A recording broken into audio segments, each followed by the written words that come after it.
Finding Dory, the all-new Pixar film. Critics have said it's good. What do we say? You'll find out on this all-new Mad Guys review.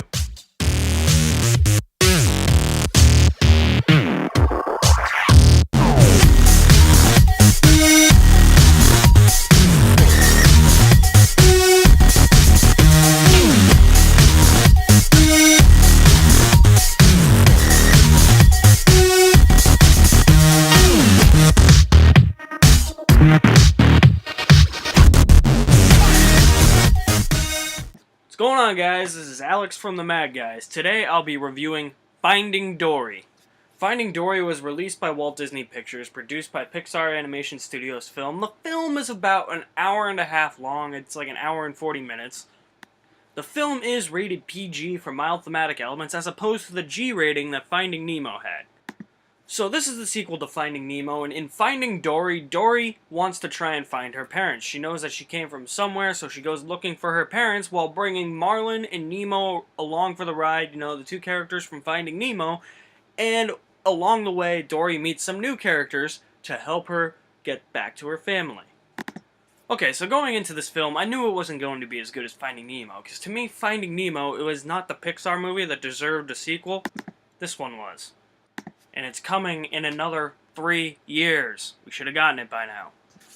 Finding Dory, to me, I went into this movie thinking if it's in the second tier of Pixar films, I will be happy. If it's down below with the two Cars movies, Brave and The Good Dinosaur, I will not walk out happy at all. Luckily, I was happy. What made it work was the fact that they took a supporting character from the first film and turned her into the main character in this film, and that was Dory. I really didn't think that was going to work because in Finding Nemo you had Marlin as the main character and Dory as the main supporting character.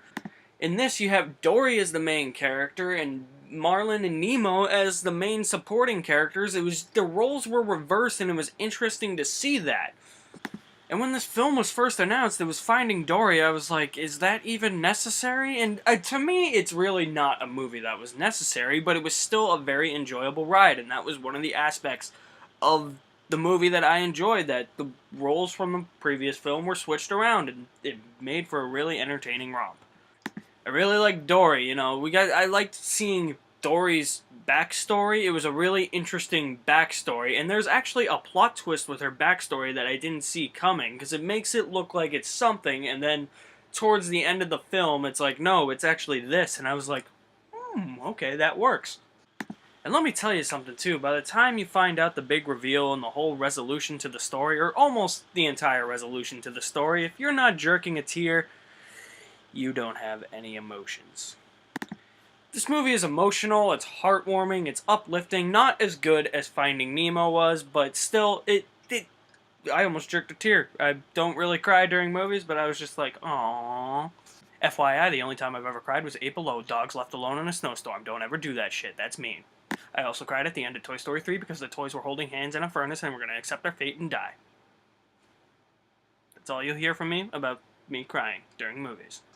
The animation was really smooth, too. I could tell that we were in the water, we were in the ocean, we were in, there's this new place called the Marine Life Institute. We were in that place. It looked realistic, and I was just, whoa, taken aback by the visuals and the animation. I was just like, this is definitely Pixar stepping up from Toy Story in 93. It's a step up from that, or 95 rather, Toy Story came out. So a really big step up. I'm not saying Toy Story looks dated, but Toy Story back then, it was just like, that was amazing. Looks even better now. It's awesome, and it looked real, refreshing, and I just felt like I was on a deep ocean adventure.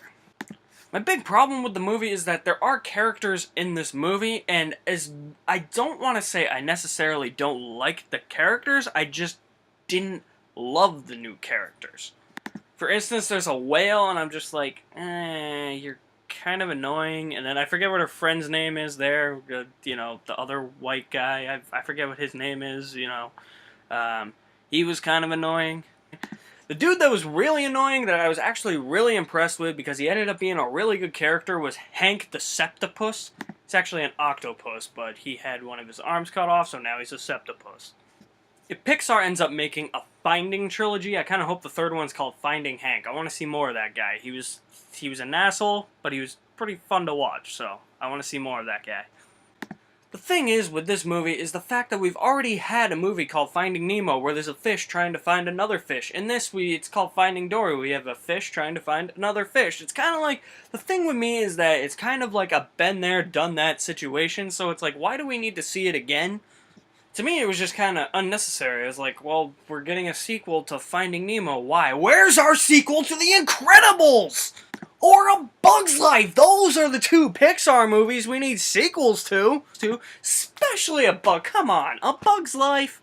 I don't care what people, that movie is criminally underrated. And The Incredibles 2 is coming out in 2019. Should have came out by now. I would have liked to have seen a sequel to A Bug's Life and The Incredibles 2 before we got a sequel to Finding Nemo, because those are two movies that need sequels. Finding Nemo did not need a sequel. But now we have a sequel to Finding Nemo, and just because it doesn't need a sequel does not mean the movie is not good. I really enjoyed Finding Dory.